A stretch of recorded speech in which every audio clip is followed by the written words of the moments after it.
The guy fights hard next to a crowd of terrible monsters who stand behind him and look straight, and the plot tells that the war in the labyrinth, which lasted for decades, has ended. A crowd of people stands under a huge flag against the backdrop of the sunset, and the plot noted that after the defeat of tens of thousands of labyrinth masters, the prisoners were rescued. A huge number of people slowly emerge from the dark and deep cave, carefully looking at the light. A small child lies on a small pillow, and the plot tells that among them were children born in the labyrinth. An unknown silhouette stands in the dark against the backdrop of a red circle with his arms spread out to the sides, and the plot added that having lost their mothers during the war, they were forced to feed on the milk of monsters. 3 guys stood at the entrance to the cave and shouted that another boss was coming. And at that time in the cave there was a little boy who looked at them carefully, and the plot noticed that these children had supernatural abilities and were so strong that they were barely could they be called people. 2 soldiers looked straight ahead with interest. One of them, scratching the back of his neck, said that it seemed like he was one of those born in the labyrinth. And the other, putting his finger in front of him, said that he appeared rather late. Did he really come from the lower floors? The soldier abruptly covered the child with glowing and angry eyes with a piece of cloth and noted that he was now safe, and the second soldier told him to be on the alert. He was probably not yet able to fully control his powers. The guy stood with a sad face and looked at the floor, and the plot noticed that such children were called the child of the dungeon. A sad guy appeared in the frame of a video camera aimed at him, and behind the scenes conversations were heard that they were going to film the second level of the labyrinth. He had been planning to film here for many years. 2 children were sitting on a stone. A huge number of soldiers stood around them, and they were talking about whether the children of the dungeon had not become famous due to great publicity in the media. And the guy answered her that this was partly true, and the girl, moving her hand to the side, said that they had a chance to become millionaires. They were at the very top, and the guy asked what peak they were at. The girl moved towards him, lowered her head, and answered with a slight smile that she had conducted a little investigation, and the guy stared at her in surprise. A moment later, the girl sharply extended her finger in front of her, gritted her teeth, and asked what he knew about how obsessed the dungeon children were with dungeons. The girl looked carefully at the sad guy sitting nearby and noticed that, as it turned out, this guy was the only child of the dungeon, afraid of the labyrinth, and therefore, he was also the only child of the dungeon with an unknown level, and the boy next to her, after her words, began to carefully examine the guy. The boy abruptly covered his mouth with his hand and quietly asked, maybe because he was a weakling, and the girl spread her arms to the side and answered that she, of course, took security just in case, and the guy opposite groaned and grabbed his head. A moment later, he stood up sharply. The children were both surprised and frightened, and noticed that it was time to continue. The guy approached the girl, looked at her carefully and said that it was dangerous to stay here. They needed to get at least to the second floor before making a pass, and repeated again. After these words, the main character pointed his finger at the soldiers and asked to tell the guards so that they do not use weapons, even if they encounter monsters. 2 soldiers turned to him, heard that they needed to avoid skirmishes at all costs, and one of them screwed up his face and asked displeasedly if he was worrying too much. Then he opened his mouth wide with laughter and added that he was only required to accompany them, and the man behind the guy began to laugh loudly and added that they would take care of the children themselves. The guy looked at the soldier with displeasure, twisted his face, and, gritting his teeth, thought that they were arrogant fools. While they were conducting this meaningless dialogue, they were tearing someone apart in the labyrinth. The guy thought that gazers should not be underestimated. After these thoughts, the boy next to him looked to the side in horror and loudly asked what it was. A horned monster appeared in the corner of the cave and looked attentively at the squad. The main character took a closer look at him, saw blood on his body, and replied that this underground monster is most often found on the first floor of Gazer. He is already wounded.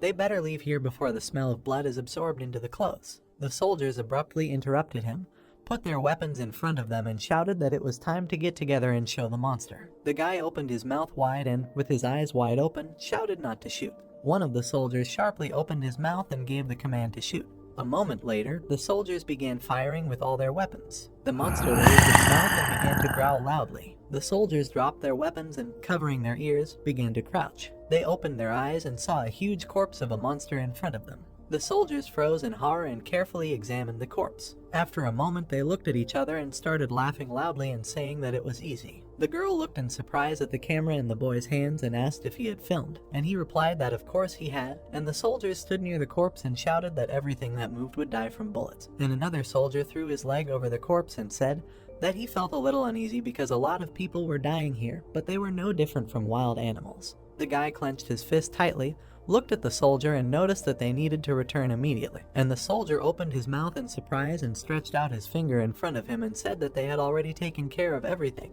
He was scared or something. A moment later, the entire cave shook with a loud roar. One of the soldiers turned his head and asked what that sound was, and the guy made an arrogant face and replied that the predator heard the shots, he was still far away so they still had a chance. The guy opened his eyes wide after the soldier said that they would kill him. They stood in a circle, looked at each other carefully and said that if they take a narrow trajectory, they will definitely kill the monster. This death from just a couple of bullets, the one they just killed, is estimated at several million won. The soldier moved his hand to the side and shouted that if they kill several of these creatures, then each will earn 10 million, and the guy behind him put his hand to his forehead and noticed in his head that they were talking about money again. The soldier confidently gestured with his hands as he discussed the plan with his comrades. The guy looked sadly at the ground and looked thoughtful. A moment later, he raised his head, looked at the soldiers and said that it was their business, but they would stay here, and the soldiers turned to him and shouted that finally, just don't think about begging for their money later. The guy confidently walked straight past the children and told them to follow him, and they looked at him in surprise, and the girl noticed that they needed to take it off. The guy turned his head, looked at them furiously and roughly repeated. The guy and the children went into a deep and dark cave, and the soldier, looking at them, shouted that they would see each other soon. And the other soldier turned straight and noticed that they needed to discuss their plan. They needed to explore the area in that direction. The guy ran through the cave, and the squad behind him and the children shouted for him to wait and stop. The guy stopped abruptly and turned towards the exhausted children. The girl wiped the saliva from her chin and asked where they were going, and he ruined the whole shoot, and she heard the answer so as not to whine. The guy looked at her pitifully and replied that they were leaving here. The girl sharply pointed her finger into the dark tunnel, became all gloomy and shouted that they had agreed. The girl sharply lowered her finger, opened her mouth wide and stared at the guy in horror. She looked at him carefully and thought that the reason why this child of the dungeon avoided the labyrinth was because he was a coward. The girl took her friend by the sleeve of his jacket and said that they needed to come back, and the guy looked at her with fear and asked why, to which he received the answer that they needed to film their fight. The girl opened her mouth wide, crawled forward slightly and shouted that they had spent a lot of money to come here. If they left now, they would be left with nothing. A moment later, a loud howl was heard from behind and everyone looked back in fear. The children looked carefully at the dark tunnel and the furious screams from there. The whole cave was shaking. The children suddenly became gloomy, opened their eyes wide in horror and began to walk towards the exit. The guy looked at the girl carefully and said that they needed to shut up. They couldn't let them know that their group had split up, and the girl looked at him in horror and asked what was happening. The guy looked at her carefully, gritted his teeth slightly and replied that the predators heard the shots.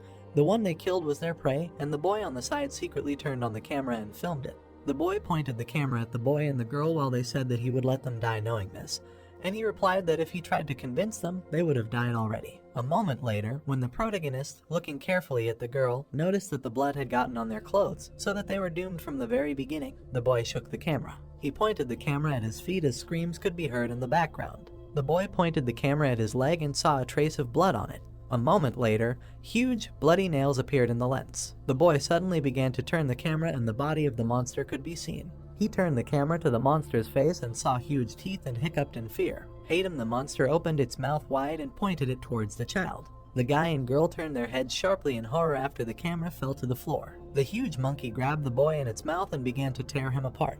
The boy burst into tears and asked to be saved. A moment later, the girl sat on her knees, covered her ears with her hands and began to scream loudly, and the guy behind her opened his eyes wide in surprise and asked what the wolf monkey was doing on the first floor. The guy sharply turned his head to the side and began to look around. He turned his head and saw a crowd of wolf monkeys approaching them and said that they had really fallen into their trap. Were they really watching them? The guy turned his head sharply when he heard the monster approaching the little girl. A moment later, his eyes glowed and began to shoot sparks. The guy quickly jumped out of his seat and flew towards the girl. The guy grabbed the sword from his backpack tightly and stared at the monster. He abruptly began to pull the sword out of the girl's backpack. Then he looked at the monster with crazy eyes and began to raise his sword. The guy bent over, put his sword in front of him, and the wolf monkey began to raise his paw to him. He looked carefully at the monster, searched for weak spots, saw how to cut and jumped away. A moment later, he had completely cut the monster into small pieces. It then landed on its head and stared straight at the other monster. The wolf monkey raised its paws high above its head and was about to hit the defenseless girl sitting on the floor. The guy suddenly threw his sword and began to jump away towards the next monster. He quickly flew towards the wolf monkey with an aggressive look. The guy abruptly picked up the girl in his arms and noticed that now he would run with all his might. The wolf monkey grabbed his wounded eyes, raised his muzzle and began to yell, and the guy threw the girl on his shoulders and added that a couple of her ribs might break, so let her get ready. A moment later, the guy jumped out of his seat with lightning speed and ran towards the exit. The wounded wolf monkey scratched his temple and stared at the ground with a thoughtful look. A moment later, she began to slam her fists on the ground in rage. The guy sat the girl down on a stone and knelt down in front of her. He looked away, put his chin on his hand and said that they had fought back. She was holding on well. They were not far away, so they needed to hurry. The guy turned sharply on the girl after she said that they died because of him. The girl was covered in tears and through her snot asked why, if he could kill them. The girl looked sharply at him, opened her mouth slightly, and he noticed that she apparently wasn't catching up. The guy looked at her coldly and noticed that he was an escort, not her guard. He looked at her carefully and added that did the contract say that he had to enter into battle, and the girl, putting out her hand, noticed that people had died. The girl turned all red from tears and stared at the guy carefully after he said that it was a geyser. The guy stood up sharply, put his hands in his pockets and, staring at her, noticed that she hired a bunch of arrogant soldiers who had never come down here, didn't care about his warnings, so why was he the one to blame? The guy turned his gaze to the side, opened his mouth slightly and added that if they, spoiled people, had listened to him from the very beginning, they could have survived. They would not have even encountered the monsters, or he was mistaken. The girl began to cry even more and asked why he saved her. She raised her head sharply and heard the dry answer that if she died, he would not receive his money. The guy put his hand in front of him, looked at her carefully and added that he was only doing his job, and she was paying, he would protect her until then. Before he could finish speaking, a bright light and a loud sound appeared behind him. The guy turned around with a scared look and they both stared straight ahead. A gate with a snake around a dagger appeared in front of them and the guy shouted in his head that this was the emblem of the labyrinth. The guy put his hand in front of him, looked gloomy and noticed that this was the entrance to the labyrinth. Then he began to step back and at the moment when the ground began to crack under his feet, he began to think that they needed to get out of here right now. A moment later, the ground beneath them completely cracked and they looked down in horror. The guy opened his mouth wide and looked down in fear. The girl did the same, only she started yelling. They began to fall into a deep and dark abyss. The guy began to slowly open his eyes. Then he sharply opened both and looked up in fear. He slowly stood up and pulled his left hand behind him. The guy put his hand to his arm and doubled over in pain. He then opened his eyes wide in surprise when his arm did not move and noted in his head that his left arm was broken. The guy looked up carefully, thought a little and said that it could have been worse. The guy stood up sharply, looked around and, looking dissatisfied, noticed that he did not think that the customer survived after falling from such a height. His money was crying. Then he turned straight and made a displeased face. In front of him was a round entrance with a snake emblem around a blade and the guy said that he was deep in shit. This was the heart of the labyrinth. The guy slowly began to walk towards him, looked straight ahead and said that he needed to look around. He didn't feel anything. He turned his head sharply back, looked thoughtful and said that he was really abandoned. The guy turned his dissatisfied gaze sharply towards the door and hunched over. He looked carefully at the snake whose eyes began to slowly light up. A moment later, the eyes suddenly lit up with a bright light. The snake began to quickly grab the guy from all sides. She opened her toothy mouth wide and headed towards his body. She quickly bit his left hand and squeezed it tightly. The guy opened his eyes wide with fear. He began to slowly lose consciousness, heard that the 18,000th liberator of the snake. The guy closed his eyes and fell, noticed that he was dying, and someone added that he would inherit this ominous dungeon. The main character suddenly woke up and clenched his teeth. Kim stood up. He was lying in the middle of a dark cave, completely alone. The main character carefully examined his hands and noticed that he was alive, but he definitely felt the poison. Then he looked at his left hand and clenched his fist and noticed that his hand was also fine. Kim carefully examined himself, lowered his head slightly and said that to hell with it. With his hand, his whole body had completely recovered. The main character quickly stood up, straightened his clothes and said that this place seemed to be somewhere near the entrance to the first floor. A moment later, he saw the girl lying unconscious. He then quickly ran up to her and shouted her name. Kim took her in his arms, looked carefully and noticed in his head that despite severe injuries, she was still breathing. The main character hugged her tightly, looked around and added in his head that there were no medicines or people around, no one would help her here. A moment later, Hangjai coughed up blood. The protagonist threw her on her back, opened her mouth and thought, what the hell, there is no time to think, she could die at any moment. The main character confidently walked towards a long tunnel, at the end of which an exit was visible, and told her to hold on a little longer. They were almost out. The guy came through the gate of the house and said that he was home. Then he quickly entered the house, sharpened his hearing and heard on the news that today, at about 10 o'clock in the morning, an accident had occurred with the expedition team.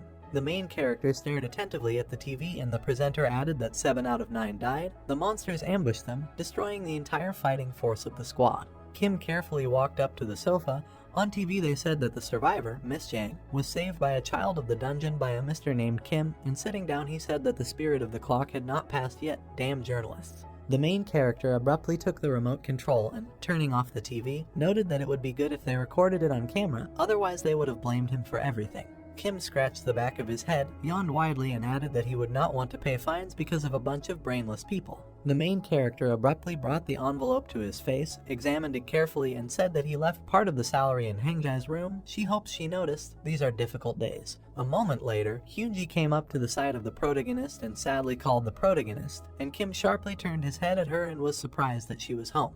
The girl sadly held out the envelope, and the main character asked what was wrong with her face. She was crying. Kim stared at her in surprise and slightly moved his face away. Then he looked at the envelope in her hands and thought that it looked like she had just seen the money.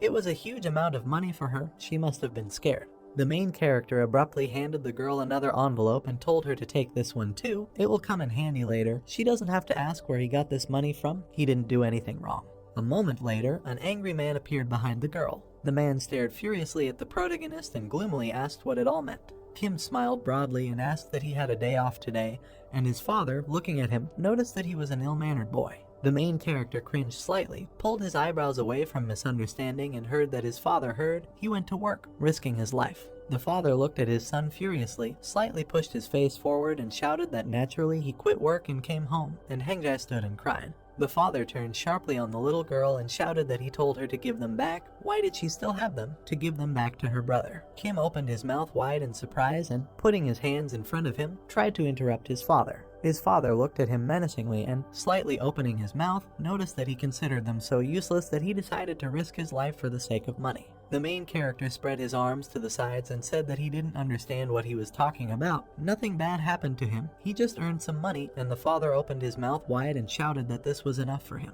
Kim turned pale, opened his mouth slightly, and heard his father add that he knew that they were not blood relatives.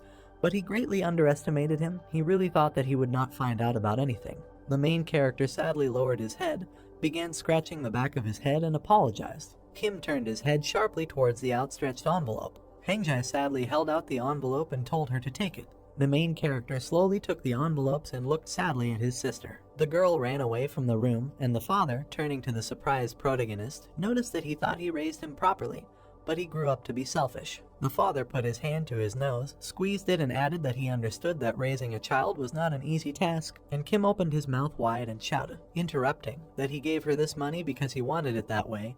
He still couldn't what to spend it on, so why not save it for her wedding then? The main character opened his eyes in fear and stared at his father, who noted that if she had known that he received this money, risking his life, she would never have accepted it. The father began to quickly leave the room, lowered his head and, covering his eyes, said that he was also a member of this family and asked not to forget this. The father began to scratch his head and added that he should go rest and promised that this would not happen again, and Kim turned to him and promised. The main character followed his father with his eyes and said in his head that it would be a family if he took upon himself to raise the child of the dungeon. The main character looked carefully at the envelopes in his hands and added in his head that you receive a decent amount of money. There were many cases when a child was taken into a family just for their sake, which is why such children often killed their guardians. Kim sadly put the envelopes into the inner pocket of his jacket and noted in his head that he was lucky. Kim headed to his room and thought that he had a real family. The main character quickly entered the room and, closing the door, thought that now, because of Hangjai's wedding, it's hard for them, but this is nothing. The guy looked carefully at his hand. Kim rolled up his sleeve and, carefully examining the tattoo, noticed in his head that an unknown tattoo had also appeared. The main character carefully ran his hand over it and it lit up. Kim stared at the screen with the snake that appeared in front of his face. In front of him was a screen with information about Naga's labyrinth, and Kim noticed that he had no idea what it all meant. Then he sat down at the computer, leaned back in his chair and scrolled through the internet and noticed that he was able to find nuggets of information on the internet. The main character carefully placed his finger on the green screen and, looking at the computer screen, noticed that this green panel was similar to those that can often be seen in games. Kim looked thoughtful, put his hand to his chin and, looking carefully at the green panel, noticed that Naga's labyrinth seemed to belong to the labyrinth where he was bitten by a snake. The abandoned labyrinth chose him as its new master. Kim tilted his head slightly, looking carefully at the screen and added that there is such a thing in games. Then he saw a new inscription on the screen and noticed that something had appeared next to the portal. The main character carefully touched the red circle near the portals and made a huge crack, which was not there before. A moment later, the whole world around the protagonist cracked and he flew into the air. Kim opened his mouth wide and, crouching, did not understand what was happening. The main character landed sharply on a tile in the middle of a huge cave. Kim stood up slightly and, staring at the emblem on the door with a snake, shouted that this was the place again. The main character began to slowly rise, looked straight in horror, and, opening his eyes wide, noticed that it was different. He ended up in a different place. The guy suddenly froze and stared straight. The snake with brightly glowing eyes began to move again and look furiously at the protagonist, and he shouted that it was her again. Kim began to slowly take off his cloak and noticed in his head that she was so fast that he couldn't even follow her. He needed to use all his strength. A moment later, the main character jumped out of his seat. Kim began to throw his cloak over the snake's head. He then began to wrap it around her head. A moment later, he tied a tight knot and blocked her view. The snake was tied by the head to a dagger which it clasped. The main character landed on the tile, leaned on his hand, and with a huge smile asked if she thought he would fall for her trick. The main character stood up abruptly, put his fists in front of him, and thought that this would only hold her back for a while. She would have enough strength to get out of her clothes without any problems. He needed a weapon, but then the snake said that 18,230th liberator of the snake, he who will inherit the dungeon and take the Naga throne. The main character froze, lowered his fists, and stared attentively at the snake. Kim came closer to her, looked carefully, and she added that he was too young and unfit to take on the burden of the crown, but she was not in a position to turn back time, so they would consider it fate. The main character began to quickly walk towards her and asked that she was one of the maze masters. Kim opened his mouth wide. The snake did not answer him and said that the king had fallen. Long live the king, wished him good luck in his difficult reign, and shouted that she had not explained anything about what was happening here. The snake froze and began to ignore the protagonist. Then Kim sharply withdrew his hand and shouted that she should not play with him. He would not return to this hell. The main character clenched his teeth tightly, began to sparkle all over, and thought that for years he had been avoiding these fucking labyrinths. But he had to come down here for the sake of money for Hangjai's wedding. Why, he was haunted by one trouble after another. Someone was watching the protagonist from around the corner, and he straightened up and said that he should have listened to the advice of his parents and avoided these labyrinths. Then Kim turned his head into the darkness and someone disappeared there. Kim turned his head and heard his sister's voice. Kim stared at the gap in the air that led to his room and heard his sister shouting if they could talk, and he shouted that he was changing his clothes. The main character froze near the portal, examined it carefully, and said that this is the portal through which he got here. It seems that the sounds of the outside world penetrate here. Hangjai suddenly began to pull the handle and shout that she was coming in. The main character sharply clenched his teeth and noted that he didn't care. A moment later, without hesitation, he jumped into the portal and appeared in his room. Kim then began to examine his body, looked closely at his hand, and noticed that he felt like his body was being torn apart, but he was fine. The main character quickly approached the door, which opened and the face of his sister appeared in the crack and asked what that sound was. Then she carefully examined her brother and shouted that he was also sweating in street clothes, and the protagonist began to nervously scratch his hair. Then, behind the protagonist, screams were heard from the computer. Hyunji quickly began to barge into the room and ask what he was playing, and Kim held her and answered that it was a stream. The main character looked at his sister with a smile when she said that she would never have thought that her brother, always close to himself, would be interested in such things, and asked what it means to be always close to himself. Hyunji put her finger up, made a smart face, and replied that he has no hobbies, no friends, no girlfriend. He sits here, within four walls, all day long, and Kim asked, this is how she sees him. A moment appeared in the protagonist's head of him sitting little in the dark and holding his head, and he noticed in his head that although she was partly right, after he left the labyrinth, he tried with all his might to forget this terrible place. In his head, he held his ears, clenched his teeth tightly, and added in his head that the piece he was used to was causing discomfort. The reason why the other children of the dungeon were so drawn to the labyrinths was probably this. The main character looked carefully at the girl and asked what she wanted. Hangjai sadly lowered her head and narrowed her eyes slightly. She sharply lowered her head and apologized, and the protagonist looked at her in surprise. Then he started scratching his head, heard that she didn't know that he returned to the place because of her. She was really sorry, and replied that he thought something had happened. The main character smiled broadly, pointed his fingers at the room, and noted that everything was in order. Don't worry and take it. Hangjai stared at him in surprise and waited for him to continue, but he was silent. He then began to slowly close the door and told her to wait outside the door while he made a mental note that he had left his coat in the maze. In the portal, the Red Devil was rummaging through the protagonist's coat with particular interest, and Kim noticed that there was money left in the coat. The main character suddenly froze and stared like the devil was stealing his coat. Kim opened his eyes wide and froze in horror, and then said that the devil had stolen the money. The main character abruptly looked out the door after his sister called him and noticed that everything was fine. She didn't have to worry. He would have been so absorbed in the game that he completely forgot about yesterday. Kim looked carefully at his sister and asked if she would mind if he played sometimes, and she looked at him in surprise and replied that of course he should play. A moment later, the main character slammed the door and thanked her loudly. Hangjae opened her eyes wide, moved back slightly, and looked surprised. The main character put his ear to the door, heard that she had never seen him so passionate, and mentally asked her for forgiveness. Kim abruptly locked the door. Then the next moment he jumped into the portal and found himself in the middle of the cave. The main character quickly rushed to his coat and ran barefoot across the tiles. Kim picked up his coat, looked around, and noticed that it seemed he had already left. The main character began to stir in his coat. All the things fell out of the jacket, and the protagonist noticed that there was everything here except money. Then a screen appeared that informed him that while he was outside the maze, the devil had stolen all his money. In order to find the devil, he must complete the synchronization and activate the entrance to the maze. The main character opened his eyes wide in surprise and stared at the screen. Then he sharply opened his eyes, then his mouth, and shouted why some devil needed his money. Kim sadly lowered his hands and silently stared at the screen. A moment later, he threw his coat to the ground and cursed in anger. The main character sat down on the throne and lowered his head thoughtfully. The main character pinched his nose with his fingers and asked how it all came to this. Kim opened his eyes wide and stared attentively at the flaming ball on the throne. A huge number of screens appeared in front of the protagonist with different information and the question of whether to continue synchronizing Naga's labyrinth. The main character began to slowly move his fingers over the sphere and noticed that this sphere seemed to work in the same way as a tattoo on his hand, although he no longer cared. The main character thoughtfully and sadly took his head away from the notification with a question. Then he straightened up sharply and added that okay, he's in sync, he won't leave here without money. The main character leaned back on his throne in the middle of the hall and said that if it weren't for them, he wouldn't have been here,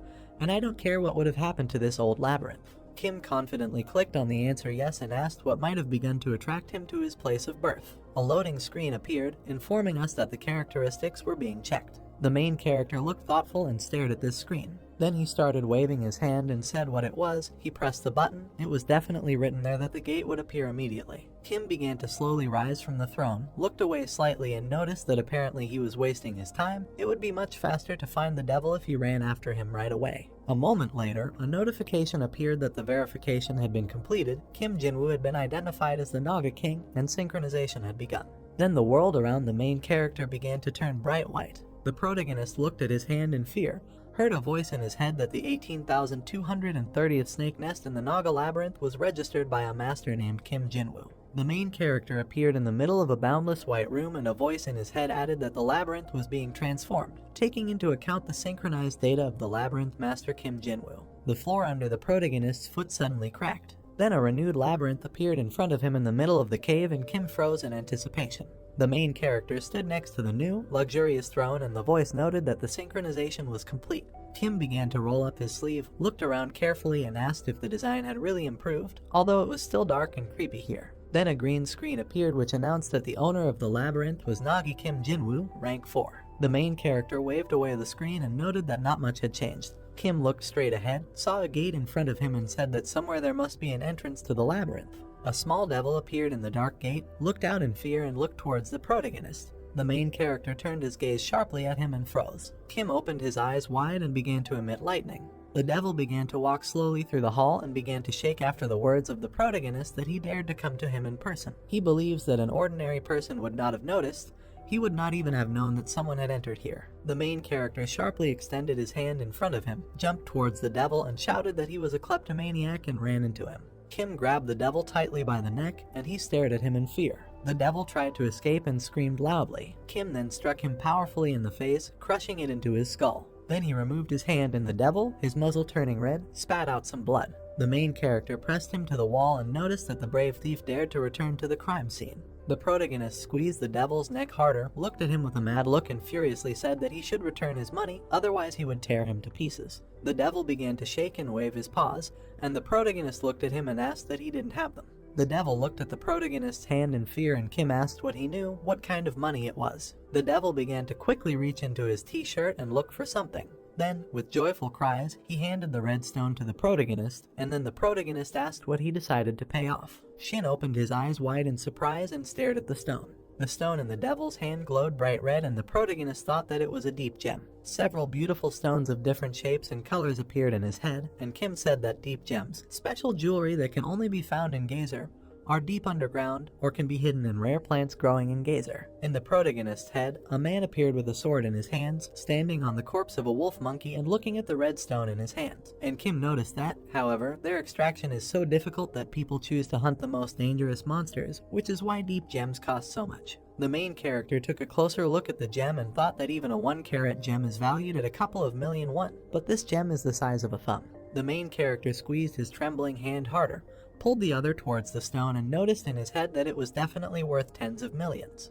The devil began to shake harder and again put his hand under his t-shirt. A moment later, he pulled out another blue gem. The main character looked at them in surprise and was incredibly happy. The devil crouched all over and turned red. Then he threw the stone screaming high into the air, and the protagonist looked at it in fear. Kim abruptly released the devil's neck. Then he rushed for the stones and, grabbing the red one, pushed the blue one away. The main character sharply turned his head towards the devil, but the blue stone jumped back to the throne. The devil quickly jumped into a dark tunnel. The main character carefully tossed his stone in his hands and, looking carefully at the fleeing devil, noticed that at least he received the gems. Behind the protagonist, the blue ball cracked and began to glow brightly. The main character became all gloomy, and a powerful light began to shine behind him. Kim turned his head there and stared in fear, clutching his stone in his hands. A screen appeared in front of the protagonist's face, informing him that he had sacrificed a mid-rank deep gem. The damaged part of the labyrinth would be restored and improved. Then the protagonist rushed to the broken gem and began to curse loudly. The main character tightly grasped the glowing stone in his hand.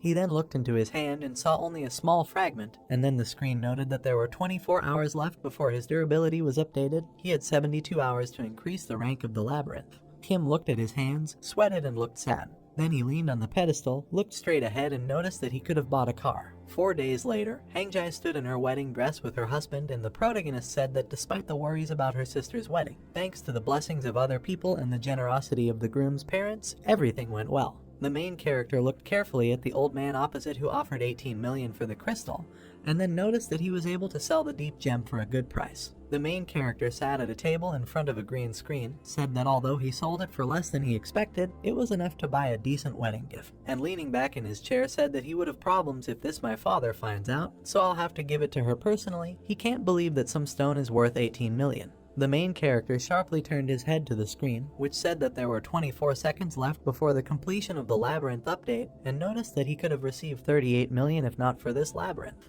Kim looked carefully at the screen that reported that the renovation of the labyrinth was completed, and noted that there was no point in regretting something that could not be returned. He would hope that it was worth it.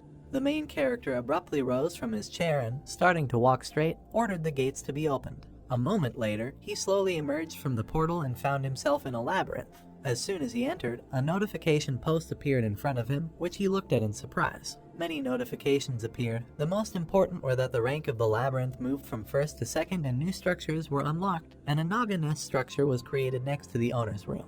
The main character tilted his head in surprise and thought about the Naga's nest. Kim sharply turned his head to a new room from which a column of dust was coming. The main character began to walk slowly there and coughed while brushing off the dust. Kim opened his eyes wide in surprise and stared straight ahead. The protagonist looked carefully at the nest, straightened up, and noticed that a room appeared where the wall was.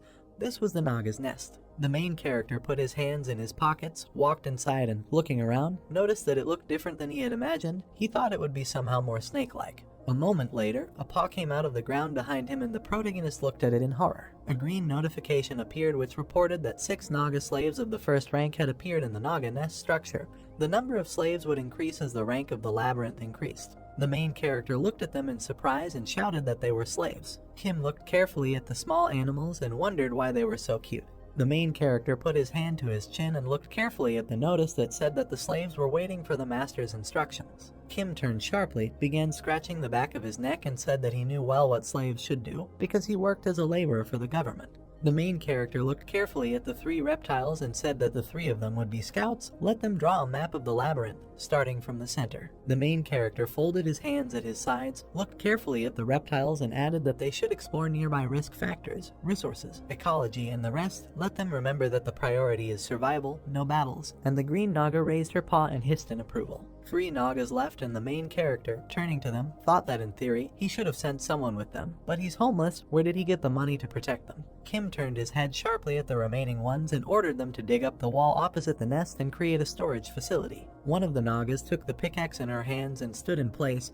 and the main character noticed in his head that he did not have much hope for them. They were small, plump, and, most likely, slow weaklings, ideal prey for the creatures in Gazer. The main character sharply raised his head up, put his hand to his chin and said, which is quite impressive. Kim watches carefully as the Nagas dig the vault and notices that he did not think that they would cope with the wall in just an hour, and the notification said that the vault had been built. Then the next notice reported that some of the slaves had returned from exploration. Kim turned his head sharply towards the exit and asked in surprise what part meant. The main character saw a green Naga coming out of the darkness and asked if there was only one. The main character began to quickly run to the Naga with a full backpack and ask where the others were. They were killed. Kim looked at the Naga in horror and, opening his eyes, noticed that they were really so weak. It was obvious that the slaves were not even close to the monsters. The main character stood exactly opposite the Naga and began to think that he had lost them forever.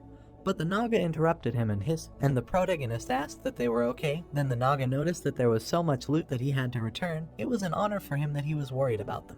The 3 Naga behind him jumped with joy, and the protagonist stood in complete surprise, and then a notification appeared that said that the mood of the 4 workers had been improved, and their work efficiency had increased. The green Naga approached the protagonist and handed him a card. The main character carefully opened the map, looked at it carefully, and after that the notification reported that the map of the labyrinth had been updated. A screen appeared in front of the protagonist with a detailed map of part of the labyrinth and the locations of all the slaves. Kim tore up the map, looked carefully at the screen and, with his mouth open in surprise, noticed that it looked like he didn't even need to open the map. There was so much nearby. A moment later, Kim cast a careful glance at the stuffed backpack. The main character turned to the prey, looked at the Naga and asked why there was so much prey, and the Naga made a confident face and hissed loudly. The main character pointed his finger at all the loot and asked that he brought everything he could carry, and he shushed him. The main character looked at the prey in surprise and said that he didn't even know whether he should thank him for this. Kim began to look at a bunch of things and noticed in his head that apparently these things had been here since the time of the Great War.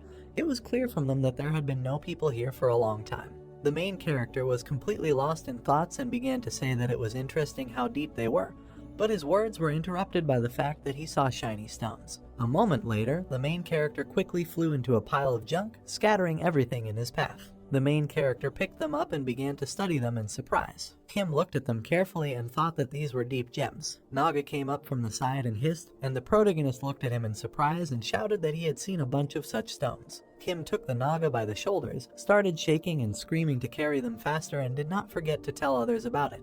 The main character began to quickly run to the pedestal and shouted that they urgently needed to be assessed. The protagonist stopped abruptly near the portal and said that he did not know what would happen to the workers if he left now. The main character sharply turned his head back and said that if the labyrinth is attacked while he is not here. Kim looked at the 3 workers and how they made sad faces. The main character looked carefully at the green Naga and asked that he was sure that there were more deep gems here, and he turned and hissed in approval. Kim moved his mouth and said that so be it. Then he looked into his hand where the gems lay and noticed that the labyrinth was still benefiting him. The main character abruptly threw all the gems onto the pedestal and added that be it money or opportunities. The 3 gems glowed brightly on the pedestal, and the notification said that he had donated the low and low rank gems and they could be converted into labyrinth 4 energy with an average probability. The main character covered himself with his hand from the bright light and asked that he had just sacrificed millions of one for the sake of some kind of probability. Kim clenched his fist tightly, looked carefully at the bright light and said that over the past 5 years he had tried his best to get rid of thoughts about the labyrinth, but once here, he was completely absorbed by it.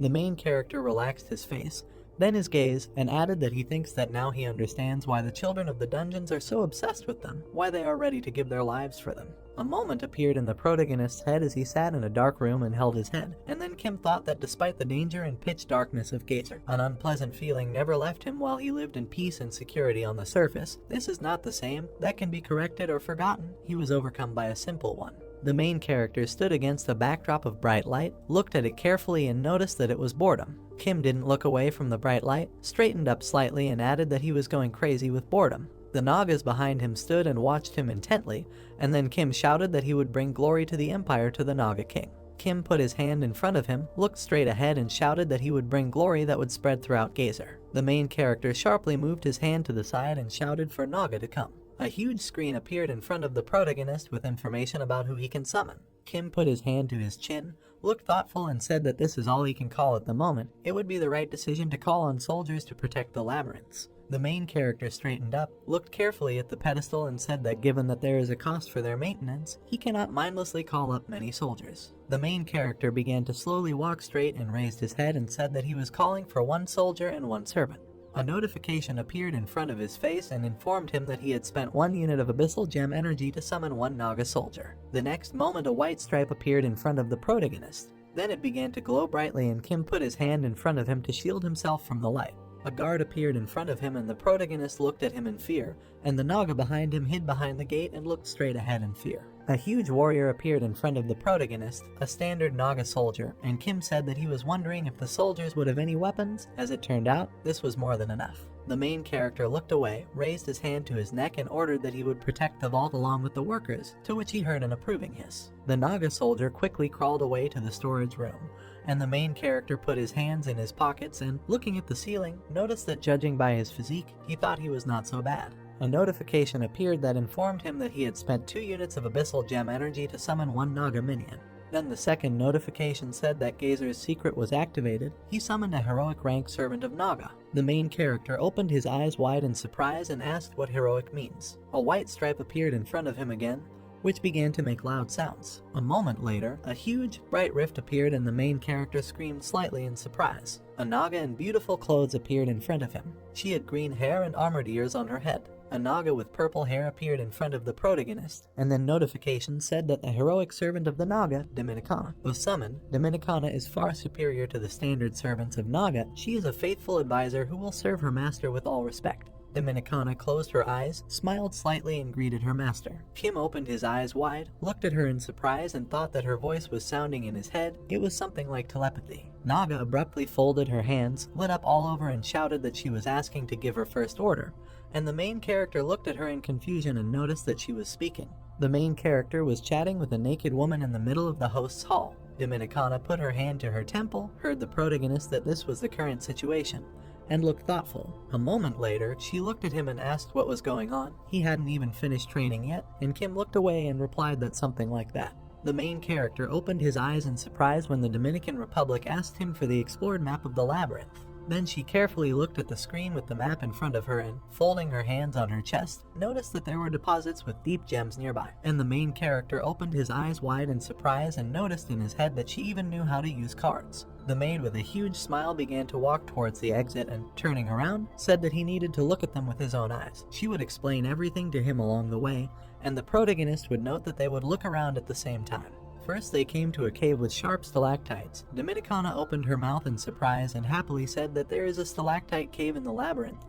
The wall of the cave is quite thin, so they can break it to get to the deposits, and they can also set up a mining station in the stalactite cave, and Kim opened his eyes and listened to her carefully. The maid led the protagonist to a cave with deposits and, with her mouth wide open with joy, said that the deposits are located right behind the wall. Sometimes, deep gems can be obtained by processing other minerals, and the main character calmly agreed. Then Dominicana extended her hand towards the flowers and, turning to the protagonist, opened her mouth wide and said that even if the plant with the gem is small, they will be able to take the flower with them. Gazer's plants are quite tenacious, so they do not need special care. The maid leaned towards the flower and shouted that she would gather a couple since they were here, and the main character looked at her in surprise. Then they came to a large cave with water, and Dominicana, with her mouth wide open, noted that they must guard this territory since it belongs to part of the labyrinth. The nearest passages are easy to defend. There is also drinking water here, and they are also located in the very center of the floor. The main character and the servant looked carefully at the map, and Kim asked what the red zone on the map was,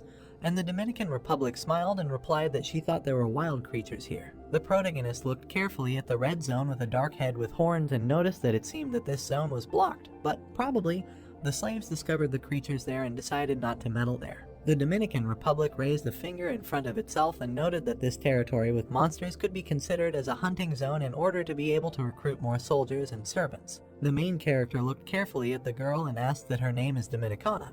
Her name is difficult to pronounce, so he will call her Dominic, and she shouted that this is true. The maid opened her mouth wide and heard that this was incredible.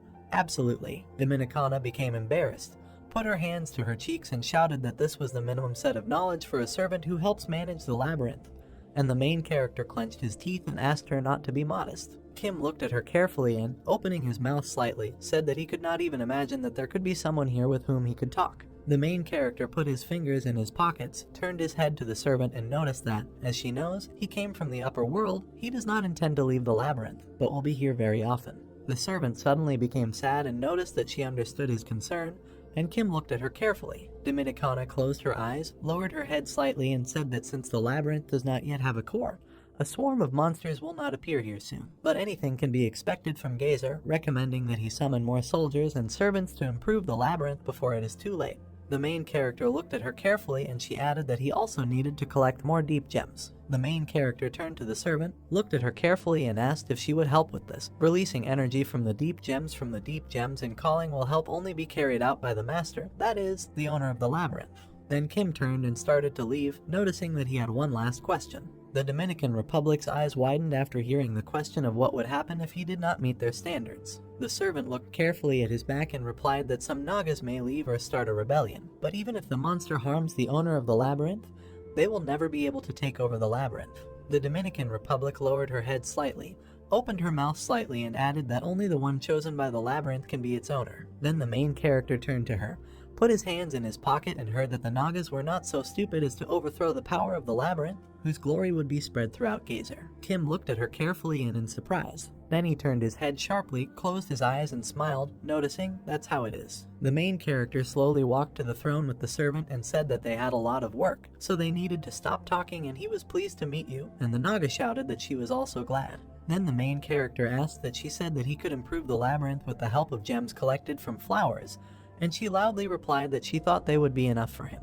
Then a notification appeared that said that he had donated 3 good quality mid-rank deep-seated gems, and the renovation of the labyrinth began. The main character entered the jewelry made of deep gems and heard a joyful cry. The man carefully began to study the gems and said that he had heard that not everything was so smooth in Gazer lately. Where he found such beauty, even eminent researchers did not bring anything like this when the lower levels were discovered. The main character hid his hands in his pockets and noticed that it seemed that everything was especially bad on the first level. The man leaned back in his chair and said that exactly, wolf monkeys from the 8th level suddenly began to appear on the first level. The man began to scratch his head, closed his eyes, and added that over the past 5 years the professionalism of researchers has decreased, due to which the supply of deep gems has dropped sharply. The man spun around in his chair, extended his hand to the protagonist, and noted that he would not ask where he got them from, but wanted to offer a contract. He was not going to sit on his neck, don't worry about it. The main character put his hand to his chin, looked thoughtful, and thought that he had lived away from Gazer for a long time, and had absolutely no idea what the situation was like there now. Also, he could learn more about the labyrinth while he collected gems. Kim turned his head at the man and said that it was good, but his condition was information about the labyrinth, and the man leaned back in his chair and noted that it was not difficult, especially for such lovely stones. The man put his hand close to his chin and said that since they had agreed, he was providing him with information. No, he could give him a good job.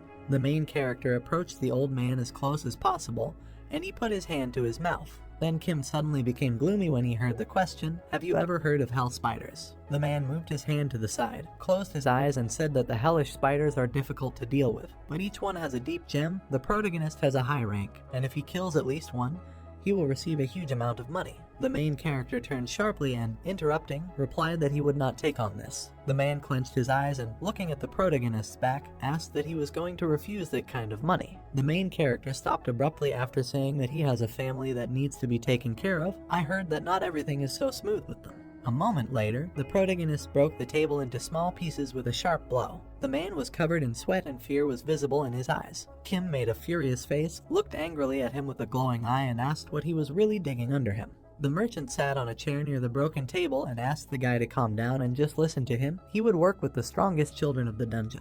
The man lowered his eyes and said that they do not have such a gentle character as him. He asked to understand him, because when he receives materials of unknown origin, he is also responsible for it, especially his gems. With the exception of his first gem, the quality suspiciously excellent. Kim narrowed his eyes and said that he mined them with his own hands. The merchant put his hands on his knees, leaned forward, and said that of course, he had no doubt, many people here had a hard life, parents, brothers, and sisters who fell by the sword. The gray-haired man lowered his head and added that it is difficult to trust loners who have nothing to lose in this life, and since they only cared about themselves for a long time, they will not be able to take responsibility for anyone else, but he has a family that he wants to protect. The main character leaned close to the man's face and warned him if he even laid a finger on his family. The guy looked closely at the merchant and added that he would experience anger that he could not even imagine. The man put his hand on his neck and said that he understood and promised that this would not happen again, and then added that it seemed that he had sacrificed his trust to make sure of his. Kim opened the door, turned his head and said that he had gone and asked to send money for the gems to his account. The gray-haired man replied that it was good.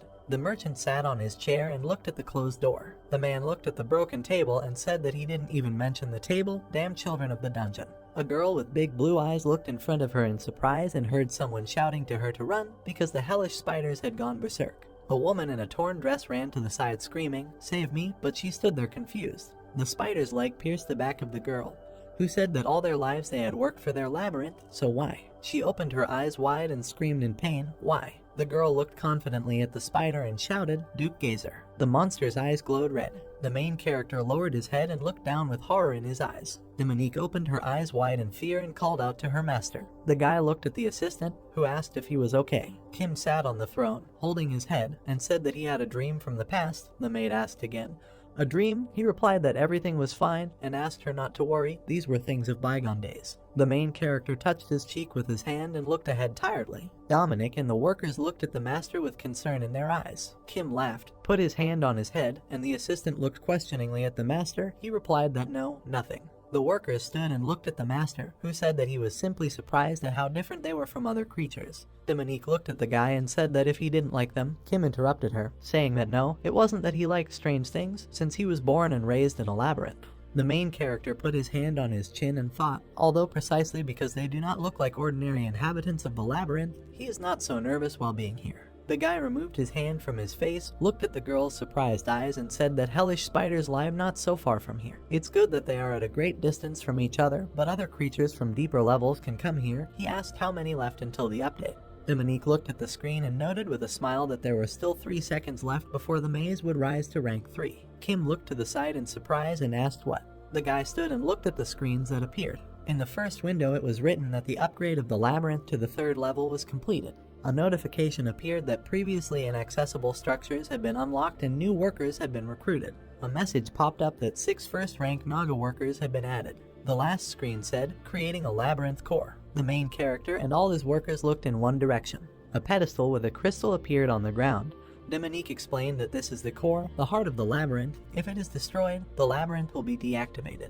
The assistant smiled and explained that the labyrinth had limits on its power, and from time to time things would appear in it that would increase its power, although it seemed like an unnecessary weak point had been added to them. Kim looked thoughtfully to the side, and the servant continued to say that during the destruction of the labyrinth, if the core was destroyed, if he managed to survive, he would be able to restore it again. The main character turned his head and looked at the screen that appeared. A notification popped up that due to the activation of the core, nearby creatures and monsters learned about the existence of the labyrinth. A red screen appeared, on which it was written that a herd of 20 horned rats was heading towards the maze. There was a timer on the next red window, 59 minutes and 59 seconds left until arrival. Kim looked to the side and shouted, "Attack! The number of troops must be increased. They cannot cope with one soldier." The main character approached the core and said that he was summoning Nagi, and thought to himself that he had never even heard of horned rats or seen soldiers in action. A screen with a green snake appeared, which indicated who could be summoned. Naga soldier of the 1st rank, the caretaker who guards the labyrinth. The Naga soldier knows no fear, specializes only in combat skills. Naga archer of the 2nd rank, a deadly sniper, strikes the heart of enemies with sharp arrows. 2nd rank Naga warrior, a born warrior, have an incredibly strong body. Low rank Naga magician, one who explores the secret of Gazer. Magicians dominate enemies using the strongest magic. Low level Naga priest, the first priest who idolized the snake, heals the wounded Nag. Kim looked ahead in confusion and noted that more classes had appeared. The guy looked at the screen and said, but he didn't think it would take so much energy to summon them. The main character looked at the warning that a pack of rats was heading towards the labyrinth, and noticed that he only had 21 crystals. A herd of 20 horned creatures was running towards them. He figured that he would have to bet everything on the soldiers. Dominique opened her eyes wide and explained to the master that if they were talking about horned rats, then one soldier could cope with 4 at once. The assistant imagined equalities in her head and began to explain that a warrior or a priest is equal to 2 soldiers, an archer is equal to 3, and one magician is comparable in strength to as many as 5 rats. Kim happily grabbed the girl by the shoulders after she said, however, everyone except warriors lacks close combat skills, so he should be more careful. The maid opened her eyes wide when the main character shouted that she was great. Thank heavens that they sent her to him. The guy clenched his hand into a fist, smiled, and confidently shouted that he was calling on 1 soldier and 2 Naga warriors. Kim stood and watched what was happening. The main character and his workers looked at the warriors, who appeared with joyful faces. The huge horned creature opened its mouth with sharp fangs. A screen appeared with information that soldiers and warriors had been called up. The main character smiled and noted that they exceeded his expectations. With them, they could even compete with wolf monkeys. Kim looked carefully to the side. The little worker put the tool on the floor and looked ahead with sad eyes. Kim looked at the slave in surprise and asked what was wrong. Dominique lowered her head, closed her eyes, and replied, "Oh, this, the worker, is a consequence of the mutation of high-ranking Nagas. The stronger the Nagas, the higher the likelihood of the birth of a subspecies." The creature with sad eyes looked up. The worker stood and looked at the huge warrior, and the servant explained that this child was looking at the version he could have become. The main character folded his arms across his chest, looked to the side, and noted that this little guy continues to follow orders, but he looks a little lethargic and clearly lacks willpower. The slave was breaking stones with a pickaxe, Kim said, but since he had more strength than others, he did not notice the difference in the speed of work. Dominique made a serious expression on her face and said that she needed to teach him a lesson. The guy stopped her by saying that there was no need for this. The warriors began to approach the master. After he asked the slaves to come here, even those who had just appeared, the assistant was surprised by the master's words. Kim looked ahead and asked her not to worry. He would not send them into battle, they would go on a short excursion. The servant opened her eyes wide in surprise when the protagonist explained that she said that for the Nagas, respect is of great importance. This is the first battle in their labyrinth, so it would be too cruel to hide them at such a significant moment. The little slave looked at the master, who said that he would make sure that they were not in danger.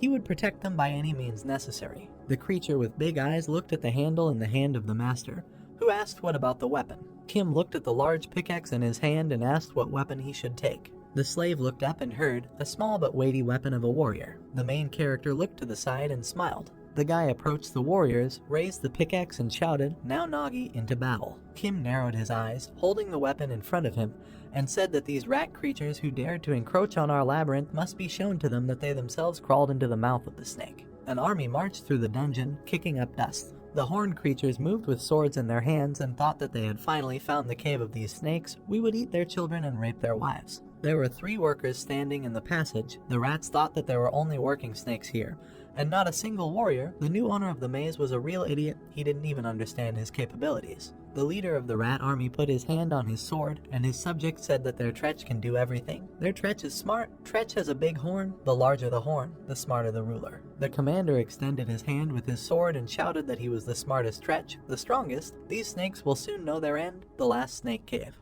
The warriors joyfully raised their weapons and opened their mouths when their leader said that they would devour them, destroy the cave and devour these creatures. They would become stronger, and the horns would become even larger. The main rat raised his sword up and announced that they would no longer run away, they would finally become predators. One of the fighters said that Tretch is smart, uses smart words, and the second thought that the words are complex. He does not understand. The commander opened his mouth wide and shouted that they would never work, and the warriors began chanting his name. The leader pulled his sword forward and ordered everyone to go on the attack, into battle. Tretch walked in the center of his squad and commanded, "Destroy them, kill them all." The little slaves looked with horror in their eyes at the approaching army, from which came a cry, "Kill the snake descendants." The rat jumped up, swung his sword, and shouted that they would kill their children. The main character rushed to attack his opponents.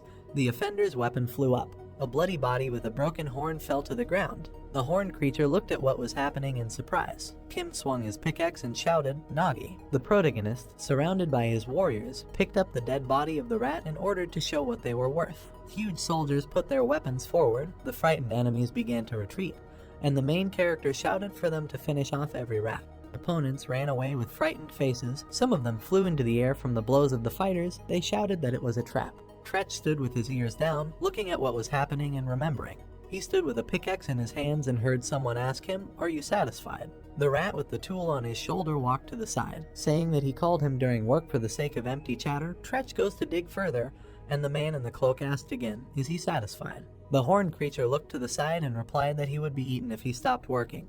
The owners were big and strong, and he was small, weak, and had to work. The hooded stranger said that it seemed to him that he was the strongest here, so it was a mistake. Tretch, without turning around, replied that he was a fool. Not knowing the difference between courage and recklessness was stupidity. The rat stopped near the exit when he heard the man say that okay, In that case, he will tell him and the other rats about a way that will allow them to achieve the power of their owner. The person in the hood, when asked if this was true, answered that of course. Tretch turned and looked away in surprise after the man said that who knows, maybe he himself could become the owner of the labyrinth. The leader stood, looking ahead in confusion, and heard his subjects shouting his name. The rats with frightened faces asked what they should do, because they would all die. The commander looked at the core and said that this was the pearl they were told about. The leader looked forward confidently, pushed the soldier away and shouted, if Tretch swallows this pearl, he will become stronger and protect everyone. The commander ran to the core, saying that they could win. He was going for the pearl, but he thought to himself that no one would use them anymore. The rats rushed to attack the huge soldier, shouting that they would help him get to the pearl, they would protect him, they would no longer be treated as prey. The little fighter grabbed the head of a huge soldier with his teeth, who was holding a large sword in his hands. The rats attacked the enemy furiously and thought that they would no longer bow their heads and pretend that everything was normal when their brothers were killed and eaten. The fighter extended his hand forward and shouted to the leader to run and save their species. Dominique looked in surprise at the rat